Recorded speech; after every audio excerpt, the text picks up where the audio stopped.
আসসালামু আলাইকুম রহমতুল্লাহি বারাকাতু। আজকে আবার একটা রেসিপি নিয়ে চলে এসেছি ফারহান লাইফস্টাইলে।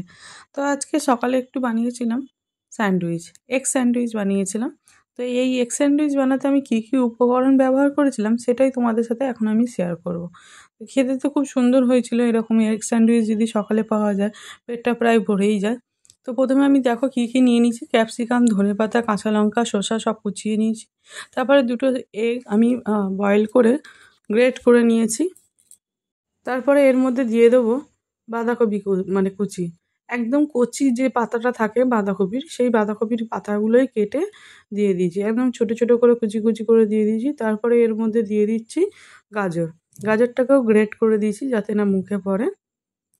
দেখা আমার দেওয়া হয়ে গেছে। তারপরে দিয়ে দিলাম চাট মশলা, আর এতে কোনো আমি সবজি দেবো না, জাস্ট মশলা দেবো। এরপরে দিয়ে দিয়েছি নুন, তারপরে দিয়ে দিয়েছি ভেজ মেয়োনিজ, এটা ভেজ মেয়োনিজটা দিয়েই এইটা পুরোটা তৈরি করবো। তারপরে দিয়েছিলাম একটুখানি পেঁয়াজ, পেঁয়াজটা খুব বেশি দেবো না যাতে গন্ধ হয়।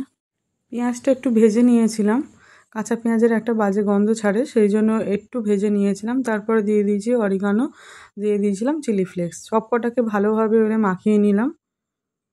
মাখিয়ে নেওয়ার পর আমি ব্রেডগুলোকে সাজিয়ে নিয়েছিলাম, 5টা ব্রেডে তৈরি করব মেয়োনিজ দিয়ে আর ওই ভেজিটেবিল দিয়ে স্যান্ডউইচটা। তো প্রথমে ব্রেডের মধ্যে দিয়ে দিয়েছিলাম একটু সস, টমেটো সসটা দিয়ে দিয়েছিলাম, ভালোভাবে মাখিয়ে নিয়েছিলাম। তারপরে দিয়ে দিয়েছিলাম এই পুরটা যেটা বানিয়েছিলাম ভেজ দিয়ে। তো সব কটা রুটিতেই আমি একই পরিমাণে দেবো।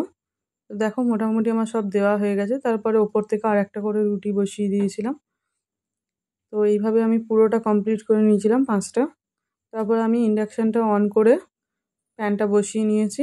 এর মধ্যে দিয়ে দেবো একটু আমুল বাটার, ব্রাশ দিয়ে ভালো করে চারিদিকে লাগিয়ে দেব।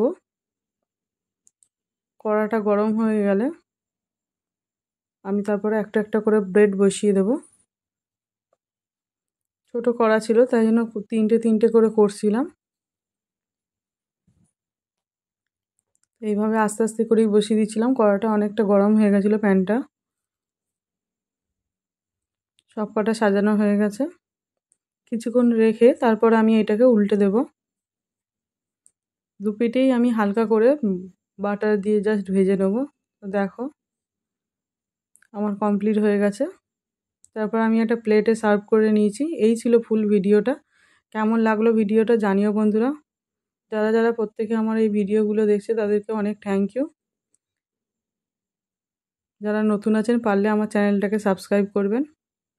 ভালো থাকবেন, সুস্থ থাকবেন, আবার দেখা হবে অন্য একটা এপিসোডে। তো সব বন্ধুরা আবার দেখা হবে, টাটা।